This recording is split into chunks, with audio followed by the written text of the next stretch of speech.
Yeah. Two DJs in the mic, what's the vibe tonight? Talking issues, dropping gems, keep the game airtight. Spin it, flip it, mix it, fix it, yo, we here to ignite. Yeah. Hands on the decks, but the crowd don't move. Blame the DJ, not check the groove. Playlist stale, need some brand new. Brakes full of dust, man, what you tryna prove? Yeah. Clubs want cheap, DJs want respect. Promoters cutting corners, man, the scene's a wreck. Yeah. Sink or scratch, doesn't matter the tech. It's about the energy, not the brand on the deck. Two DJs and a mic, turn the dark to the light. Dropping wisdom, spinning true, get the balance just right. Two DJs and a mic, elevate, take flight. Fix the game, spark the flame, keep the future in sight. Yeah. Yeah. We're back. I don't know what day 1, day 2, but it's day 1.5, as so many have said. But we're here at Midwest Live DJs, and we have the opportunity to speak with someone that has did so much for this industry. And that's none other than the great Jason Jani. Very kind. I'm psyched to talk with you guys today. That's very nice. Very nice. Hey, got to give respect where respect is due. I love it, man. Well, I'm pumped to be able to sit with you guys. Yes. It's we like many, we saw so much of your content, and it's changed a lot for a lot of us in the industry. So we thank you for your contribution. I appreciate you both. Yeah, very cool. Yeah. Well, what do you guys want to? So what's happening with Jani? What are you doing these days? What's going on? Well, I came out here. It's my first time at Midwest DJs Live.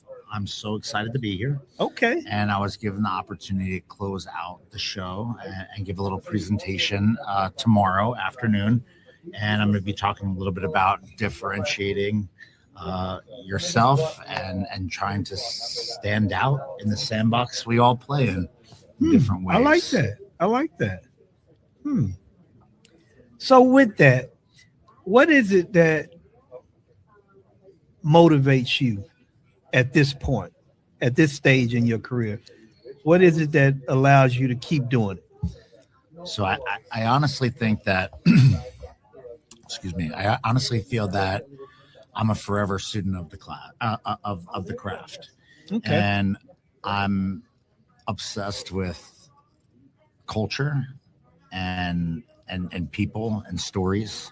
And I think my purpose, and I get fulfillment out of using my superpowers to do what we do.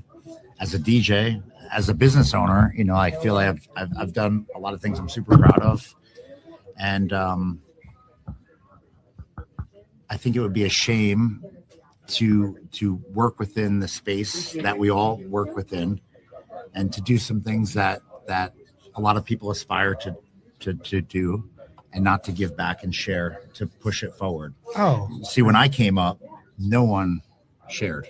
No one. You don't have to tell us. Yeah, no one lifted people up. No, Everyone kept everything close to the chest. Everyone kept everything secret. Everyone kept whatever they could.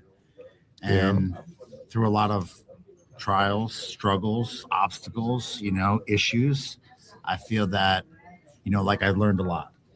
And it would be a shame for me to bow out at some point of my life, and then to look back and not have done what I can to inspire or to push our world a little bit forward. So that's my drive into like the content creation and sharing. It's trying to inspire people to think bigger, to dream bigger, to not settle, for DJs to treat the craft with respect, the art form, but also to operate the business that support the craft with integrity and honesty, and try to do the right thing for people.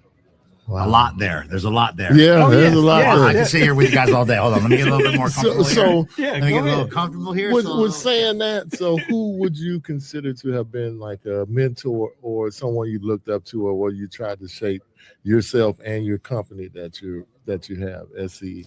So I think for me, it was really difficult to find like true mentors, because when I entered the business, I was someone that came from the nightlife world, and I didn't attend conferences, and I didn't go to seminars, and I didn't invest into the abundance that exists today, because not talking about dates and whatnot, but rewinding time 20 years, things were very, very different. Yeah, very.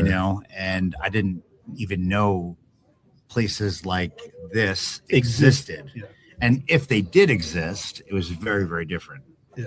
So like for me, I never like dreamt and aspired to be a mobile entertainment professional. So even with another conference being right in your home state, you didn't know about it or didn't attend it until later on? Well, I attended DJ Times, which is DJ Expo, DJ X. I'm from New Jersey, so I did attend that, but I didn't attend for the learning. I attended for like the gear, the gear, the nightlife. Yeah, I mean, like remember, like when I started DJing, like I was a club DJ that entered the mobile space because I saw an opportunity not to monetize it, but my extended friend circle started to have events, and I would start to go to events, and I realized like how there was such a variance, there was such a big delta between like what was happening in the world of nightlife and what people were doing at these private parties that were very skit driven, very like robotic, very rinse and repeat. And again, I never set out to do what we do. I think it was just by chance and situation of going to a handful of events, realizing that like, regardless of how much money was invested into these opportunities, that we would leave these iconic moments of someone's life, and we would be like, that was just okay. It wasn't impressionable. It wasn't insane.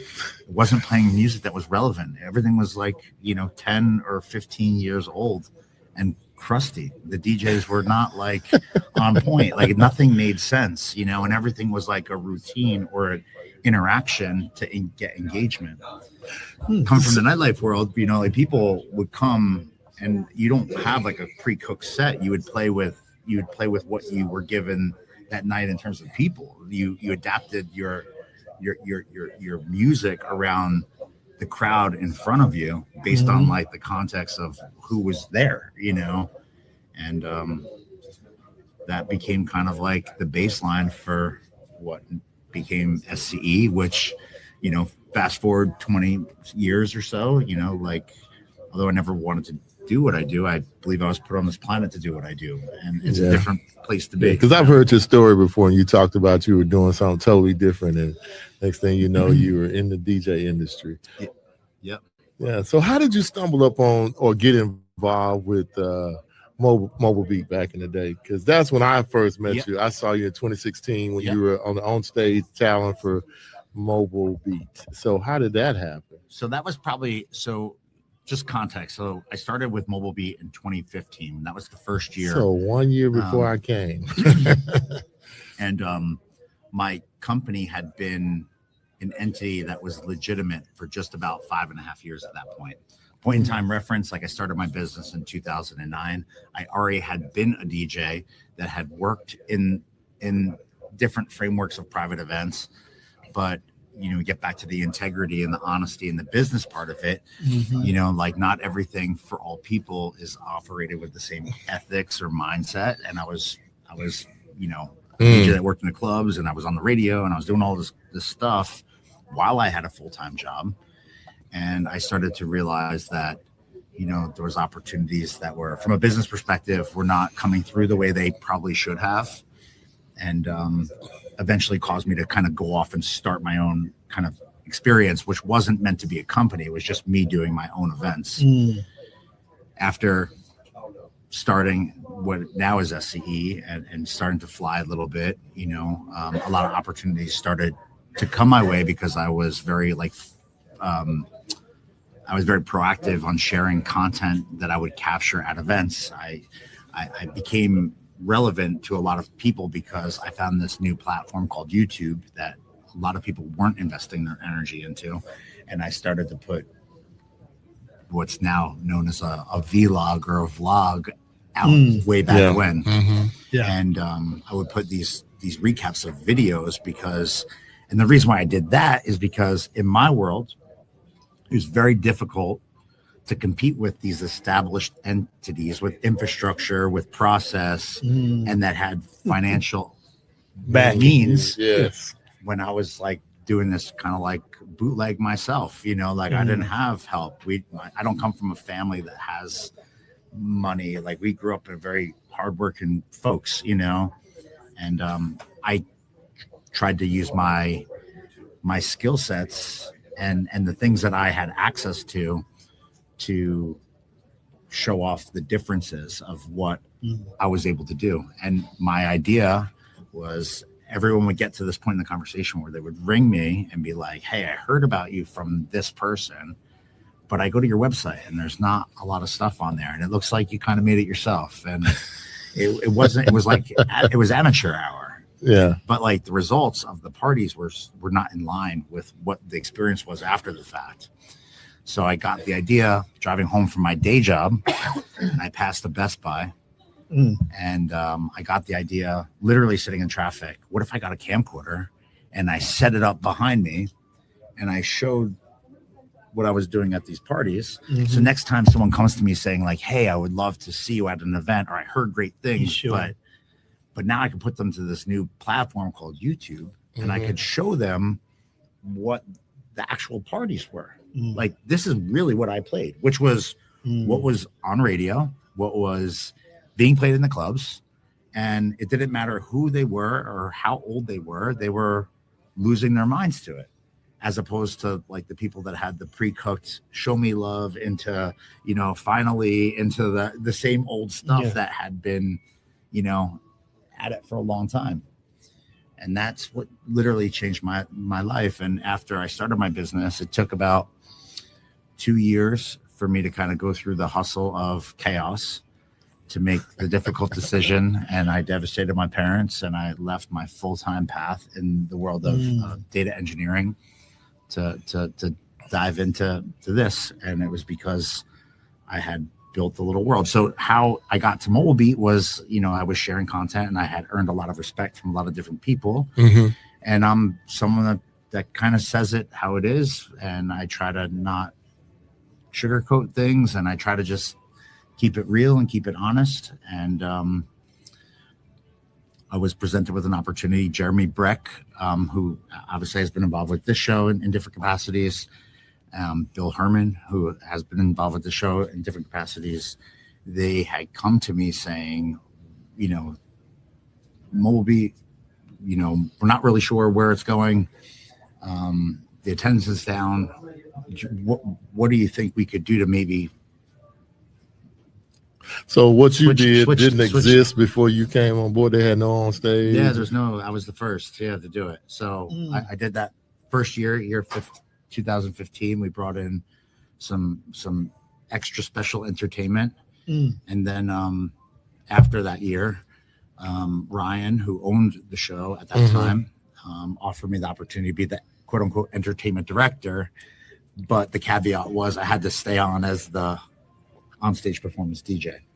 So that's kind of how that happened. So, and over the course of the next 4 years, so I did it 5 total years. I leaned on friends and people that I had relationships with, and tried to elevate the show in different capacities. And I tried to put a DJ booth in the crowd. I wanted people to see what I was doing on the stage, not like just like be up on the stage in front of people. Mike, I'm just telling you, had to go. Jani created something every year, man. The one time when you had the lighting that did the pixel on that was incredible. And then there was another one with an LED wall. Y'all did something, man. I'm like, how did I not know about these? Brother, you elevated it. Your interview with Red Food was one of the best one, because you couldn't see him being that intelligent guy. You thought he was just a clown, just making. But man, there was nothing. I'm sorry, I hate to say that. To talk about food for a second, like his dad is Barry Gordy. Like, I know who his dad is, but he didn't act like his dad. Most people don't even understand. So, you don't have to. So when I would have conversations with him, yes, and I think it even happened on stage when he's like, like my Uncle Stevie would come over. Red Food, LMFO, with the big afro. Yeah, that's him. And he was one of the. Put on a great show. He was one of his dad's wives was Diana Ross. Yes, and I'm telling you, man. He told a story, and he's like, yeah. I'm like, so talk to me about like music. Coming from a a family that has like literally like your father has shaped the music R&B world. Yeah. I mean, Jackson, like you name it, he's touching it. Right? Like he's Motown, he's R&B, he's like he's a little bit of everything. So I'm like, tell me about it. How was it growing up? And he's like, yeah, so like the holidays, music was always present. And like my, you know, like Uncle Stevie would come over and play the piano. And I'm like, I literally stopped. This is literally, you could archive. This is probably archived somewhere from the Mobley show. Yes. I stopped. It didn't even, like, I wish I could have thought that quick. It just happened like naturally. And I stopped and I look at him. I'm like, you're talking about Uncle Stevie, right? Stevie Wonder? And he's like, yeah, Stevie Wonder. I'm like, yeah, because we all can relate to that. And he's just looking at me like oh shit. Like, yeah, because Mike, you wouldn't even see him like this, man. But he was just, when he set him down, that was because, I mean, the room got quiet. You could have dropped this and you could have heard everything they said. It was one of the best interviews. Thank you so much. Yeah, man. And then another shock to me was Vanilla Ice. His show was outstanding. He was great. Scoop too, my brother, man. I miss every day. He came out and did me a big favor coming out. Montel, we had. I mean, Mike, I'm talking about they would grab people and just bring them in and they would perform. Like I think somebody was in town and y'all just had them come out. Vic, actually. Yeah, no, sorry. Either him or Cupid. One of them just showed up and y'all just asked him to come. I think it was. I don't know. Oh, it was. Oh my God. I'll think about it in a second. Yeah, someone was in town. I'm like, I'm like, I gotta get to them. And like, you know, I had been around for a while, and I have some great relationships. And you know, I feel like when you show up for people and you're constantly there, and I never go into things with an ask. And you know, I definitely try to leverage my favors when I could. And obviously, the crew for Moby as a whole has been amazing. And Jake and Ryan and Jeremy. Yeah, Jared was the whole SCE tribe supporting everything. I mean, like we learned so much going through that experience, and Mobile Beat I think was a great opportunity in a lot of ways. And I think like the point of me taking that on as a project was, hey, we can elevate this experience. And it actually like took a show and put it into something totally different. Yes. A different place, you know, and very different now. Yeah. So I just have a lot of memories from that, man. It was so great, and it changed my DJ career path once I came to Mobeat in 2016, and it just was some great memories. And I said, man, Jani is one, and the remixes he played on stage. It was a lot of fun, man. I had a good time and learned a lot too. Not only did we have good parties, we had a lot of good education. You did some good recaps. I remember that one you did at one of the end of the shows, and you did a full recap on this, that, and the other. He was cursing and all. It was really, it was cool. That was crazy. But I mean, you know, but now with Full Circle, you're doing other stuff, and you kind of slowed down on your content, huh? Yeah, I pulled it back a little bit because I feel like there's only so much time in the day, and to be honest with you, I feel that I'm in a really good place just as a person, as a human. I've also like learned a lot, and going through the successes and the stories that I'm super proud to share. Like there's also been a lot of struggles. There's been things that haven't been easy, and you know, like I went through a divorce, I went through this, I went through that. I mean, there's a lot of things that I dealt with in the shadows of the spotlight that I wish upon nobody. And you know, I think the pandemic for sure definitely changed my view on a lot of things, and you know, seeing things happen to people that I knew or knew of, and you know, I think we all got to grow up sometimes, and I kind of pull it back a little bit, you know. I still can go off the deep end, but I try to do my best to be solid all the way through. So yes, I pulled back the frequency for which I was sharing stuff, but I still am ridiculously active. I mean, like I think I post 2 or 3 videos for learning content on my YouTube channel alone every week. I have like the social media. Go follow Jason Jani on YouTube. I try to push up the crew, because like for me, another thing that I'm super proud of is the family that surrounds SCE and the people that fly the flag. And I try to do what I can to be there to support them and to inspire them and to push them to move forward and to do some cool shit that they're excited about. And you know, I'm trying to I'm not bowing out by any means, but I'm just trying to pull myself out of it and give everyone else the opportunity to stand in that spotlight every once in a while, you know, and enjoy it. So what was the first like aha moment for you in regards to, man, look at where I'm at? I think there's been a lot of them in my life, and at different times, I think in different times of life, different things hit differently. And, oh yes, definitely. You know, when I had started my business, you know, I pretty much devastated my parents because I would consider myself to be fairly successful in the path that I was in. And I was walking away from this opportunity of comfort and a career to the unknown, right? But I believed in something that I thought, and I wanted something more than I even wanted to drink water or have air. Like I wanted this to work, and I believed it could work. And even if it didn't work, I was going to give it everything I can to fill out. So I think the first, I guess, there's one of the first ones. Give us your top three then. I would say like when I had an event at my old office at SCE, and we had about 230 people in my office. I mean, it was like the who's who of I think I remember that. The Jersey wedding and event industry, DJs and photographers and planners and people that worked at venues. And we had this like kickoff party to like celebrate this space that I had open. And it was kind of like a dream of mine to have a legitimate office at that scale. And it was like, think of it, it's just like 4,000 square foot office with 22-foot high ceilings and 100-year-old floors. And it was like a nightclub when you walked in there, but not like tacky. It was like done clean. We met clients there. It was awesome.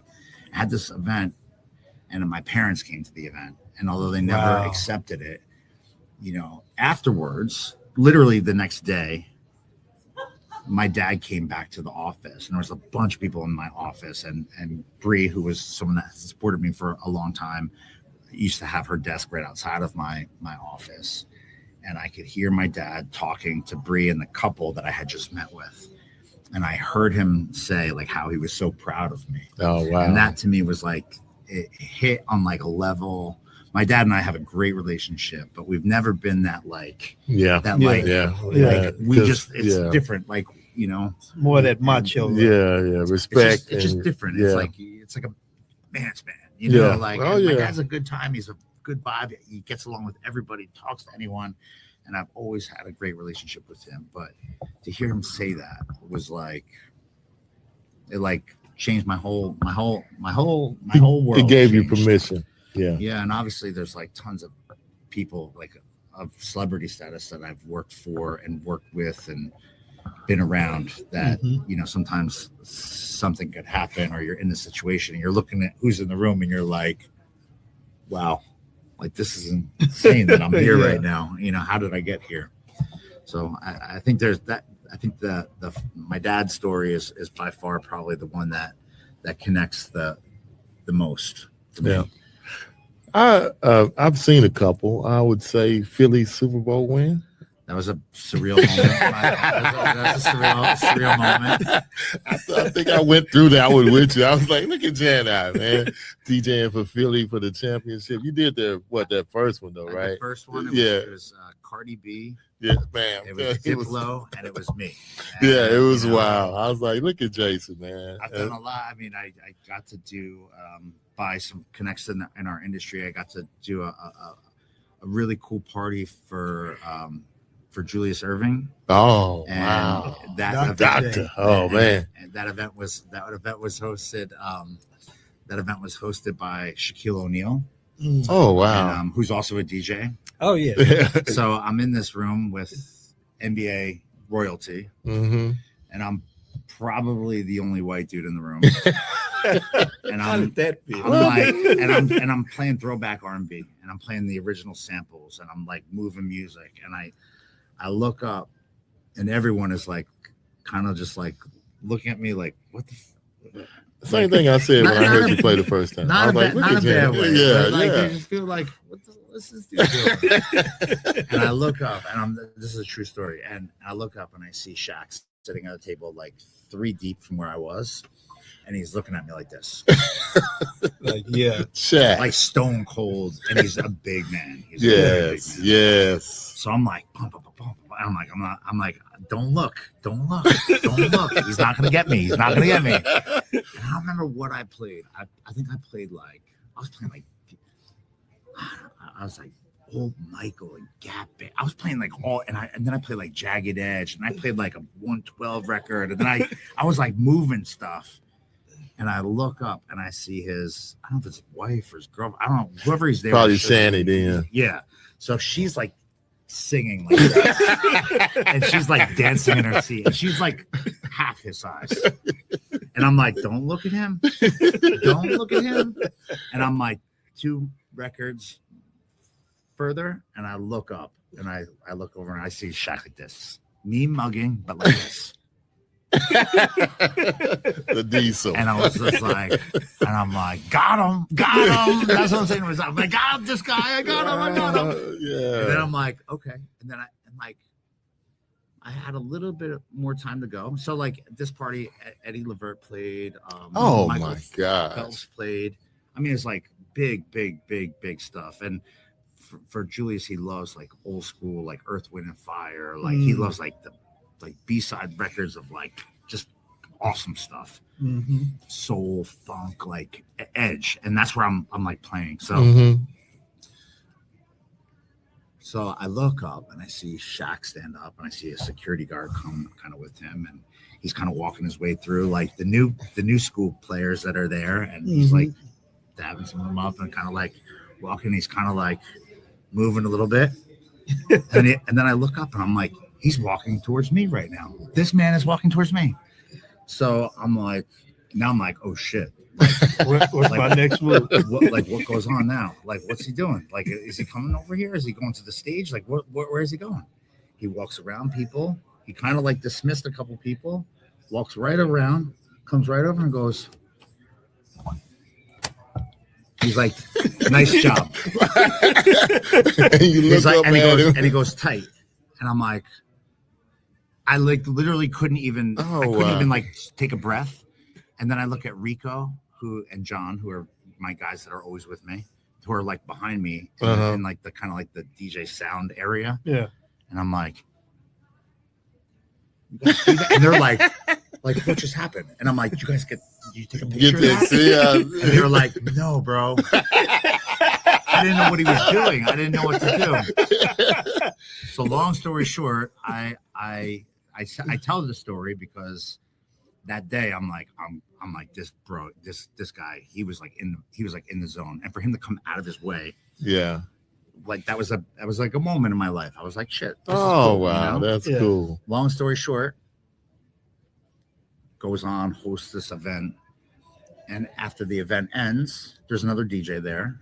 After the event ends, I got the invitation to come and play the after party, which was at a cigar bar, invite only, Julius's tight crew. Oh, wow. So I got to go up there and play, and now it's a very small crew. Yeah. And I'm playing, and I got these like athletes all around me, and I'm like in the back corner, and I'm like, I'm playing like throwback dance hall, and this dude comes up to me who's on the Sixers. And he's like, I don't know how many Jamaican women you've been with in your life, but ain't nobody like you should be playing music like that. And he's like, and I mean that with the most respect. And I looked at him and I was like, thank you so good. And he's like, you're something special, bro. And then he sat at the table, literally at the corner of my DJ booth for the rest of the night. Oh, wow. Yeah. Smoked the stogie and it was just told you just to play it up. It was a beautiful thing. I'll send you guys the shot that Shaq had on his story that night. He goes, this DJ's jamming. That's what he said. Oh, wow. Man, that's really cool. Okay, I'll take the Philly back. Cool. That's even better. That's a little lengthy story, but that's really good. It made me feel good inside because I feel like for me, I've always been the underdog. And but you put in the work, Jana. I mean, do you think about how many companies you've influenced, or how many of us emulate trying to be like SCE, you know, because of what you've done. I mean, look at it, man. You kind of like the model for the entire United States. I mean, there's others like Posh and Bun, of course, and I don't know anybody on the West Coast that's doing what you're doing. But I mean, we all look up to you and want to emulate. Like I'm sure Nathan, LaForce, they're all looking at you and saying, "Hey, we want to be like Jason," or you know, vice versa. But I think very kind to say that. I mean, we work very hard at it, you know, and we take it very seriously. And I don't take anything for granted still to this day. Like every opportunity is a big opportunity, and it doesn't have to be a name that everyone knows. I mean, like I worked for an attorney last night who's established that no one knows who this person is. And you know what? It was a challenge of an event, and I did my thing, and I earned the trust of someone that had like the gates closed for me on the initial conversation, and then like we opened them up and had a good time. I think in this world, when you do the right thing for people and you show up and you're consistent and you're real, you keep it real, you know, like that's like the art of what we do in terms of not the playing, it's like the business art of what we do, you know. And I never really think about how many people have inspired, you know. I never really think about that, because to me it's beautiful, but like I don't ever look at things that way, you know. And it's great to hear that, because like I feel like in my world no one helped me, you know. I feel like I was the person that people would have want to run over with a car when I was coming up in this industry, as opposed to someone that helped. Why do you think they would run over you? Because everyone was out for themselves. They wanted to, like, you know, everyone wanted to keep it going. So for me, I wanted to always do things that never existed. I wanted to share, because if I share my stories and you can gain from my story, that's maybe some money that you can save, or some energy that you can save, or you know what I mean? Like maybe the industry as a whole could level up a little bit by gaining from someone sharing, and then like fostering the mindset that like, yo, we're all not competitors. Like we're all not like, technically I guess we could be, but like, there's plenty of opportunities. So many opportunities out here that we don't have to. The people that fight over that stuff, and like that's not my vibe. I don't want to. Because I mean, it's a bunch of big companies up there with you guys, and just seem like y'all play fair, or maybe they don't, but they play pretty good in the kitty box. Y'all all give y'all there's work. Definitely some people that might not play fair, but like that's. I feel like you play unfair if you're at a strategic disadvantage. You know what I mean? Yeah. Like. You know, like, I don't know. I think if you do the right thing, I think people, especially people getting married today and tomorrow, like the Gen Z mindset is very, very different than millennial mindset. Extremely. And I feel like these people that are planning events, they can cut through the stuff that's not right. Yeah. You know what I mean? Yeah. And not to keep talking, but you it's okay, man. For me, I love the fact that you're getting more and more of your clients that are educated in the sense of what they want and why. And even when it comes to, you know, they're asking more questions. Well, do you have a SoundCloud? Do you know, they're asking for information to validate what you're saying, which I think is a great thing. I think you have to understand like culture today, like the couples that are getting married today. So like think about Generation Z, right? That's like essentially like 29 or 30 years old, all the way down to like people that are 13 or 14 today, roundabout, right? Like this universe of people has grown up in a time when the DJ was relevant. You know, there's always been a DJ that's relevant. Now, like for me, I feel like I'm a little old school. Like, who was the DJ when I grew up? It was Jeff, Jazzy Jeff. That's who you got. That's who it was. Yeah. Because that was the only one. And then like as I got a little bit older, it was Scribble, right? Because he did like the MTV party stuff. But like the real DJs were like Flex, because he was on the radio and he dropped the bombs every 2 minutes, you know? Like it was from Western Flex. It was like club DJs that were like traveling all over the world.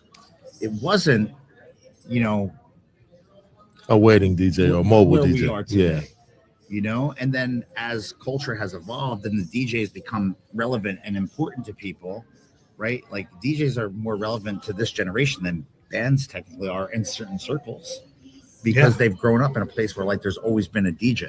They're educated. They understand if something's right or wrong. You know, they know how to listen to a mix and see if this is legit or not. Yeah. They know if something sounds whack. Like they're aware, and that's great. Yes, it's a good thing for us because it puts us in a position of almost like strategic ability or placement, right? Like lots of definitely. opportunities for stuff. Wow. So I have a question for you. Yeah. And based on what you've said, made me ask this question. Yeah. So, in your opinion, what is more harder, being an event DJ or a club DJ? I think it depends on the club and it depends on the event. I think not every event DJ could be a successful club DJ. And I can sure as hell tell you that every club DJ cannot be a successful event DJ. Yeah. And I think there are people with superpowers and playing in like the open format, wide format frame of ability. There are some very, very talented people that can do both. But the overlap is a lot smaller than you probably would think, because people don't get comfortable when there's in the club space if there's no structure. Or in the current club state, it's a little bit different because, everything is controlled by who's spending the money that day or the artist that walks in or, the manager that wants to show love to the person that just, bought a table and has bottle service the people with them, So it's a little bit different. But if you're in the right club where you're just playing house music or hip hop or like I love watching that dude from the UK, Joe LaBelle, his name is. I love watching that man play like a good hip hop venue because he's wide, but he's like so on point and he's fast and he's like responsive. That's like an alley-oop, right? Like because he's going in, they expect him to do that, right? But like if you're just playing a local Milwaukee spot, which I'm not even sure what exists now because like the whole culture has changed. It's very, very different. I like the framework of the events because I feel like we as DJs, even if we're not doing weddings, we're just doing events, corporate or something other, there's a lot of conversation that takes place leading up to the event. So you kind of have an understanding of who and what you're going to do as you go into there's like an expectation that's lined up. And I feel like that makes the event space a little bit, I don't want to say easier, but it's easier to plan for. Yeah. Although like there's always variables in that too. Right. Yeah. Good answer. A little deeper than normal, but very good answer. Yeah, I get into it. I'm sorry. I got this has been great, That's man. Good. That's good because I normally ask a B to that question because, sometimes in a club setting, and if you're dealing with the same type of people, I think you can be tricked in thinking that you're better than what you actually are. Oh, of course. Yeah. And same for events too. Yeah. Same for events too, right? Like same for events too. You can kind of like like it's easy to inhale that gas. You know what I mean? Yeah. Like a lot of it it's easy. And like I mean, there's a lot of stuff that exists in all worlds. It's not just the event stuff. It's the club side too, right? It's like it's easy to gas up. And then like when you get the challenge, you're not prepared because you didn't do the work or you weren't ready for it. You know what I mean? Yeah. Yep. Like I feel like I started DJing a very long time ago at this point. So I feel like I have time and experience on my side. And I'm not someone that likes to sit still. So like I always invest in the latest and great. I never want to be like my dad when I was like growing up, like, what are you listening to that for? That's not real music. This is real music. I don't even care if I don't like it. Like I still am aware of what the trends are and what's going down. That's a good way of putting it because a lot of I don't like that. I'm not going to play that. But no, we all have to be aware. You need to be aware. You have to always, Jazzy Jeff, someone that we brought, Moby. I missed him. Y'all brought him DJC as well. Yes. I sat down with it. One question I ask every artist, every person of stature is, if you can give yourself a piece of advice, what would that piece of advice be? The common theme, and it doesn't matter if it's someone like Red Foo or Chris Cox, who's got like 100 Grammys and whatever, or someone like Jeff, someone like Vanilla Ice, someone like Montel, Yeah. like someone that's literally lived. Scoop, another one. I mean, like I can get into it with him. Every single person in a different way says, if you want to be successful, you got to put your ass in the chair. You got to do the work. You got to sit down and you got to do the work in the chair, because like it's never going to happen if you don't do the work. You know what I'm saying? This is the world where it's uncomfortably transparent. Yes. You can. There are ways to fake it and make it, but like you could do that once. Yeah. Right. Like you maybe get through it once. Yeah. You ain't gonna get a bunch. Yeah. Because people pay close attention, and you got more people who understand the art of DJing that will definitely call you out if you're not actually doing what you're saying you're doing. Also, yeah. I feel like it's it's easy to get the first call. Yeah.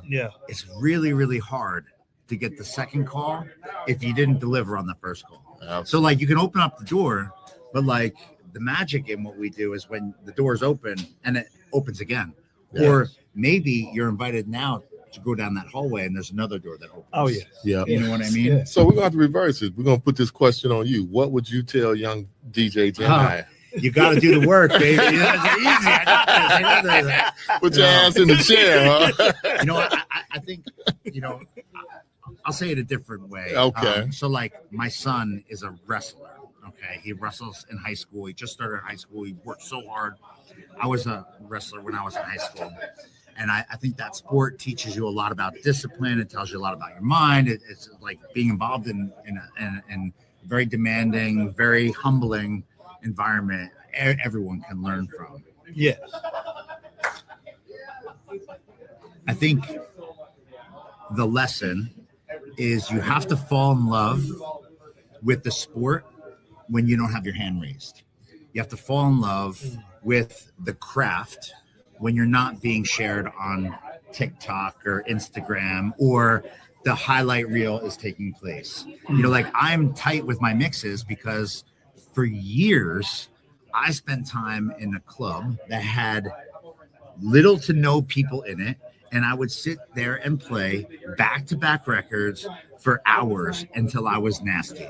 And as I got better, people started to notice, and then the algorithm changed, and then the club became very busy. And then it's like, what do you do when you're there? Well, you can't stop. So like, when I was younger, I would come home and I would practice Monday, Tuesdays, Wednesdays. I would go to the gym. I come home. I was like practice scratching. I'm practicing mixing. I'm trying to do stuff I would never have the balls to try in a busy club. Yeah. But like constantly doing the work. And for anyone that wants to be successful in entertainment or anything in life, you have to fall in love with the process, the journey. And I feel like the end result is like, the end result is only there because of all the things that happened when the lights weren't on and the cameras weren't paying attention and no one was there listening and paying attention to what you had going on. Wow. Yeah, you got to be willing to do what others want. Wow. All right. The great Jason Jani has sat down and blown our minds today, y'all. It's been really good. I'll kick it with you guys anytime. You want to do another one later? Yeah.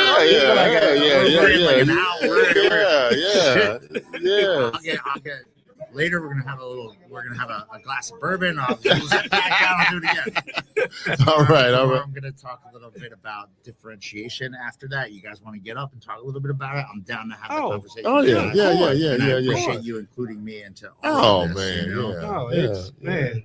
Our job and what we love is to push forward, man. Yeah. And it's so many people need to know how to do this thing the right way. And it's a blessing that, to sit down with people like yourself that live it. And still live it, and that, sometimes you can get success and get lazy. Yeah. And just stop striving and stop pushing and just kind of comfortable. Yeah. And to see people that still pushing, that's beautiful. Yeah. For me, I never wanted to be the greatest thing that never was. And I'm not saying I'm the greatest thing by any means, but like I always work to have an edge. And I feel like that's not something that's easy or natural. It takes energy, it takes effort, it takes care, it takes discipline. But like, I'll always want to continue to grow. And when I'm done growing, that's when I probably will pull back even more. You know what I mean? Because I don't want to be predictable. I don't want to be someone that like, you know, oh, look at him, he's still going. He should hang up the headphone. I don't want to be that. Yeah. I want to go out on my own terms, my own way, and I want to enjoy the process along the ride. And again, like I've experienced a lot, I've learned a lot, I've tried to help people. At the same time, I've had hard things to go through, and you know, I think if more people started to operate with an open mind and they shared what it is that they have going on and their successes and their victories and even their struggles. Failures. Yeah. Like we all could be maybe a legitimate business and industry in the eyes of so many people that still look at us like we're like this is amateur life. You know what I mean? Yeah. Like you just play music. Yeah. What do you do during the week? What do you do? What Just do you hit do? play. What do you do? Yeah. Real job. Yeah. I'm like, bitch. This is my real job. Stings, you know? Yeah. Or like someone that's like, yo, I used to talk about this in my presentation where something still gets me. When someone comes up and they're like, yo, you want to share that playlist with me real quick? I'm like, what fucking playlist am I playing? Like I'm literally playing based off of what's happening in front of me. Yes. This is not Spotify. That's another good one too. What's on your playlist? You and what you do. I'm gonna try to control you. Let me see send me that list. I need a good workout list. I'm like, bitch. This ain't no workout list. I'm out. Play and react. But no, I mean that's honest, true facts right there. People do that all the time. What's on your man? You on the playlist. That's what's on the playlist. Now go dance. They're like, yo, let me get this. Let me share that with me. Let me get a little bit of this. I'm like, what? What are you talking about? Yeah. Oh my like, oh, you're doing this for real? Like, what the fuck do you think I'm doing back here, bro? So do you still get that today? Every once in a while, yeah, it drives me crazy. I talk about my presentation more. I was trying to find a video clip of someone coming up where I had it like recorded because I was about to like ruin someone's day by putting it up on the screen. Hopefully people can share it, but no, I couldn't find it. Oh wow, man.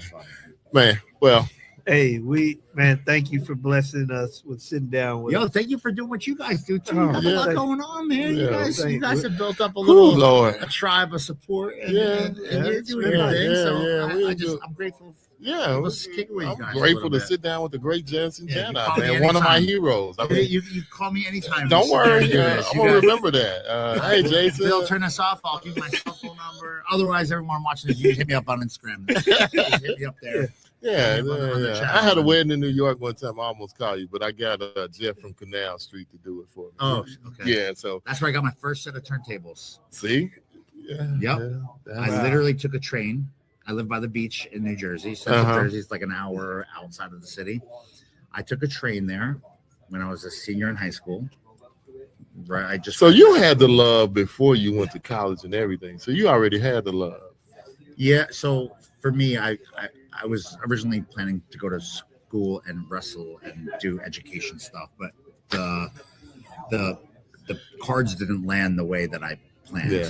So that was like my first time dealing with, situations that maybe didn't pan out the way they were originally intended.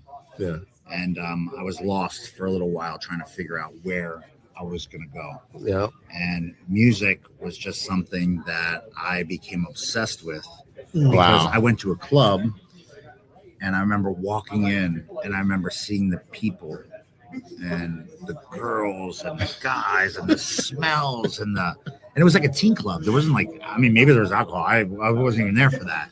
But I was like fascinated that this dude the same DJ is someone that I'm connected to. And the crazy story is that the night I went to that same club, Jeff Scott Gould, who's one of my best friends, and coming up right over here, was one of, if not the MC at that club at that time. Oh, wow.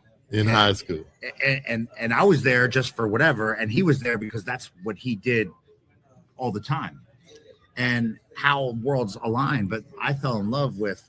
I was obsessed. I was watching the DJ, and I'm like, this man controls this entire room with what he's playing. I think we're all control freaks. I couldn't understand it. I was like, this is insane. Long story short, life goes on, things happen, blah, blah, blah, blah, blah. Jeff becomes part of the family at SCE. We went through a lot to make all that happen. Then we're like kicking him. We're like, yeah. He's like, I'm like, so tell me some of the stuff you did. He's like, yeah. Remember that? Blah, blah, blah. I used to MC. I'm like, bro, did you used to do teen nights? He's like, yes, I was there. And I'm like, holy shit, you were the guy. You like, and he's like, oh, funny, right? Funny. You're like, and I'm like, and it's crazy how things can go full circle. Oh but, yeah. But for me, I didn't start off playing like hip hop records or R&B records. Like I was like a house DJ. Like I spent a lot of my energy in like the house world, and I got into like the kind of like the rave scene, but I wasn't good enough to actually get a DJ spot then. So I was kind of like a fan, but like someone that practiced. And then I started to get opportunities because I started to understand the power of networking, and I started to become friendly with people that I would always see. And they're like, yo, you guys are always here. You guys are a good time. And I'm like, bro, I would love to learn how you do what you do. And this one DJ took me under his wing and was like, why don't you come to my studio and I'll show you a little something about what it is that makes all this work. And here I am like trying to blend records and trying to do all this stuff, and I couldn't really get it right. And this dude explained to me like counting and this, because there was no like YouTube back then that you can go through and learn. You know what I'm saying? Like I was trying to figure it out. I'm like, how do I do this? I didn't have friends that were DJs. Like I didn't have any of that. Yeah. And this dude helped me out. And he took me under his wing. And to this day, I've never been able to say thank you. His name was Mark. And one day I hope to find him to be able to say that to him. But long story short, you know, like I played in that circuit, and then like the club stuff opened up opportunities where I started to get like almost like assistant opening spots. And then it was like an opening spot, and then like this, and then that. And then I got to a point where like my world got a little complicated. There was a lot going on in the scene that I was involved in. And I realized like I was in a position where I was putting myself in positions where like I wasn't down with some of the other stuff that was going on. So I got to a point where I'm like, maybe this is not the right path for me. So I pulled myself out, and then I ended up finding my way back into it by way of a restaurant/bar that I worked at. And then like, it was like, oh, you're a DJ, you guys are going to work together. And I'm like, what? These songs have words in it. Like, what do I do with this? And then I like learned how to play vocal music. And then like that is where like I started to lock in, and I really started to put time in trying to like figure it all out. And then it was like, yo, I can play hip hop. I like Biggie. I'm gonna play some of this shit. And I started to play Run DMC and like Biggie, like all random New York hip hop records. Like I don't know, like Money, Power, Spectrum, Dupree-Rec, like all these like random things, you know. And then it just like opened up, because then it was like going down the rabbit hole, and it was like the deeper I got into this madness, like the more curious I got. Wow. Anyway, all right, here we are. Wow. A lot. Santa has got some stories for you, buddy. Oh yes, all relevant, all relevant. No, it's nothing like the process, man. Just thinking back how you get from point A to wherever you're at now. It's such a process. And I think for those of us that really love this, it all starts with music. I love for music. Yeah. You know, I love for music. Do you remember the first song you mixed? Yeah, it was. There was a series of records called the label was called Platypus, and that was like it was like trancey, housey kind of stuff I couldn't deal with right now if I had to, but you know, it was like what was hot at that time. It like made sense, you know. And as I don't know, I feel like a lot of times people look at the pictures on someone's Instagram or the accomplishments that they have, and then they're like, yo, I could do that, or I you know, like I want that. But it's hard to like step in on someone's step 20 of the process when they're only at like step 2 or 3. Yeah. You know what I mean? Yeah. So like, gotcha. You got to kind of like know where you're at in your placement, and you got to figure out how to maybe get there one day by doing the work. I feel like that's the one thing that I'm hopeful that AI and all the evolution in terms of technology that's touching our industry keeps sacred, the art form of the craft. Yeah, you know what I mean? Yeah, we understand exactly what you mean on that. Yeah, that's important. Yeah, no shortcuts. Get your butt in the chair and do the work. Got to do the work. Yeah, you want to be good, you got to do the work. Yeah, and I like the students that we teach. We like, hey, almost close that computer screen and just get those ears to functioning. Come on, man. Yeah, it's like where do I see it on the wavelength? Yeah. Well, get off the screen. I need you to hear it. Yeah, hear it. I need you to hear it. Yeah, because if that computer goes down, what do you do? Or if your screen goes off, or if that little button that you're pressing to link everything together doesn't work. Yeah, that forbidden button. What do you do? I don't even say the name of it. That's not my vocabulary. I don't speak that language. But no shade. I mean, it's just how I live. Everybody's got their own thing, Yeah. Jeff is the one that says, Jazzy Jeff goes. Yeah, I know it. I don't care. Yeah, if you got to do that to make it work. Like, I don't just do it right. Just do it right. Yeah, everyone's got their thing. Trust me, this is a hot topic right here. That button. If I touch that button, I probably get struck by lightning. Yeah, I told a student if you touch that button, that board might explode. Like pop. Like your computer will fizzle. Wow. Yeah. Man. Wow, this has been outstanding. Well, man, I appreciate you both. We appreciate you. Yeah. Oh man, Jason. And guys, y'all heard it right there, Jason Jani. If you don't know him, you should. Yeah. And if you where can they follow you at, Jason? Instagram, YouTube? So I kind of like my content kind of like push right now has always been Instagram. I just at Jason Jani, Jani, and then on YouTube I put a lot of time and energy into putting content that's based off of real lessons that I've learned, that I've encountered, or that my team has dealt with, whether it be performance, business, marketing, sales, the entertainment, the business of entertainment. And that's on my YouTube channel. So just search Jason Jani. You see me pop up there, and yes, get a little Jay-Z in the background. I'm down. You get a little love on the YouTube would be something that I'm grateful for, because that's a very humbling platform to build on. Oh yeah, well, trust us, we know we're building, but it's very humbling. So it's just it's quite a humble. Yeah. Well, we thank you, brother, again. Hey, keep rocking on, keep inspiring, keep living. All right. And thank you for watching this. If you stuck here to the end, thank you so good. Yeah. Peace. What's the vibe tonight? Talking issues, dropping gems, keep the game airtight. Spin it, flip it, mix it, fix it. Yo, we here to ignite. Yeah, hands on the decks, but the crowd don't move. When the DJ, not check the groove. Playlist still need something brand new. Crates full of dust, man, what you tryna prove? Clubs want cheap, DJs want respect. Promoters cutting corners, man, the scenes are wrecked. Yo, Sanko scratch, doesn't matter the tech. It's about the energy, not the brand on the deck. 2 DJs and a mic, turn the dark to the light. Dropping wisdom, spinning truth, get the balance just right. 2 DJs and a mic, elevate, take flight. Fix the game, spark the flame, keep the future in sight. Yeah.